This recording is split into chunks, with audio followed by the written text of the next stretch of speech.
29-year-old Anatole Lamesa is in jail on a $100,000 bond this morning for a felony assault with a weapon charge after he allegedly fired a gun through the back window of a truck and narrowly missed killing the driver. Lamesa appeared in Missoula Justice Court yesterday afternoon from the Missoula County Jail. Deputy County Attorney Carla Painter asked for $150,000 bond. Where this particular defendant is believed to have shot a .40 caliber handgun into the cab of a truck with 3 occupants inside.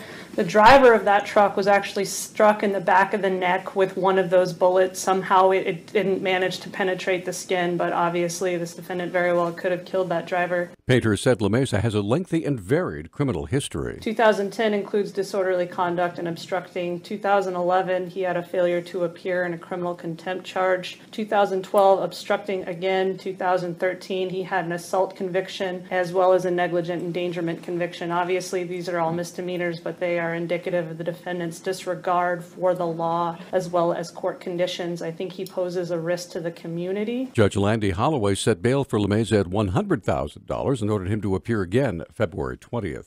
Cascade County Sheriff Bob Edwards has been asked by a state ethics panel to surrender all of his coroner and peace officer certifications following an incident with his girlfriend at a law enforcement convention.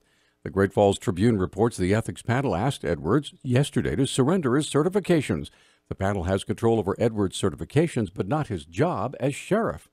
Edwards told the panel he does not plan on giving up his position. He acknowledged he was in a loud disturbance with his girlfriend, but denied allegations that he touched her in any way or loaded a gun during the incident.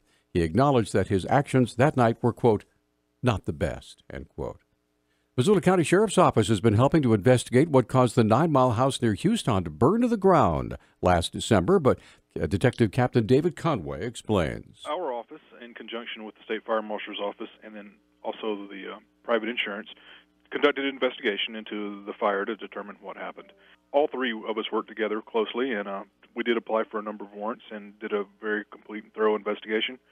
At this point, we do not see any evidence of any criminal activity or anything suspicious, and the investigation is now closed. While warrants were issued to investigate the fire as a possible arson, that was not the finding of the investigation. We were just trying to do as thorough of a job as we could to make sure that nothing criminal had happened, and we don't find that anything has.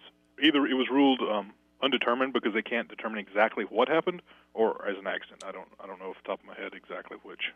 The 9 Mile house that burned down back in December had been there since the 1940s, but the landmark restaurant has even deeper roots. The original was built back in the 1890s.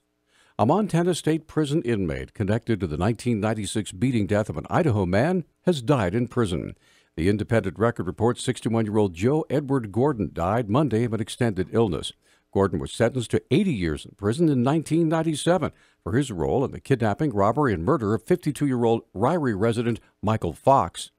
Prosecutors said Gordon and his accomplice Burley Grimes kidnapped Fox in Idaho after a drinking session and brought him back to Montana in the trunk of his own car. The men smashed his skull with a fire extinguisher at a rock quarry near Whitehall. The men were arrested in Billings while driving Fox's vehicle. The victim's body was found 2 months later after Gordon told Idaho authorities where to look.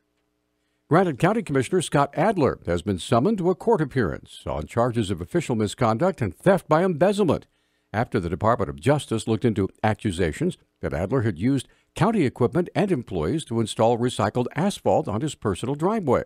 In court filings, Department of Criminal Investigation Detective Jeff Vitato said he listened to a county commissioner meeting from October 3rd. Here's a sample of that meeting where Adler admitted to using county equipment when he was asked about the incident by resident Susan Browning. What equipment was used? Tractor and a mulcher, one water truck. Is this the first? Okay. Is this the first time that you have used a piece of county equipment?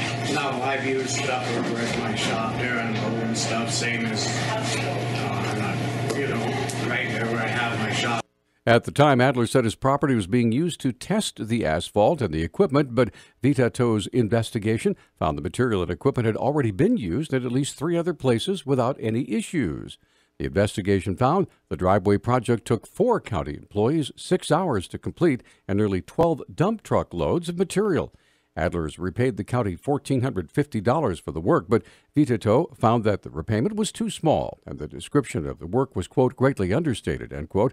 Vitato said the measurements used for reaching the sum were less than one-half the actual measurements of the driveway work. Both of the charges against Adler are misdemeanors, but will be processed in district court because he's facing an official misconduct charge. This may not be the end of the court cases. Adler said the other Granite County commissioners signed off on the project. A Montana man died at a head-on crash as he tried to pass another vehicle while they were traveling behind a snowplow. The crash occurred about 4:30 Monday afternoon on Highway 212 southwest of Billings.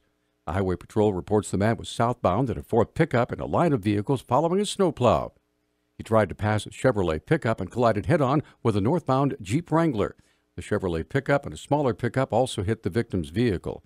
Carbon County Sheriff Joe McQuillan said Tuesday that 73-year-old Kent Harris of Red Lodge died at the scene.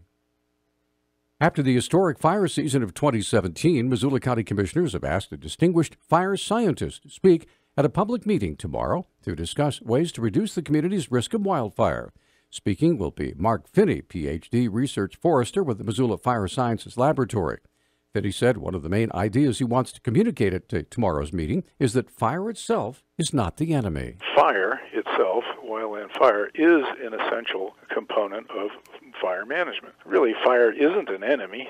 There's a great deal of knowledge, practical knowledge as well as scientific knowledge, showing that we can determine the timing and the conditions of these fires such they produce positive effects that are beneficial both to the natural resources as well as to communities. Finney hopes the audience will come away from Thursday's meeting with a better understanding of wildfire. My hope would be that people realize the magnitude of the management problem and the magnitude of the solutions requiring the intentional use of fire in our wildlands, and that means prescribed burning. That also means managing of natural ignitions. The public meeting tomorrow is at 2 p.m. in room 151 of the Missoula Courthouse Annex.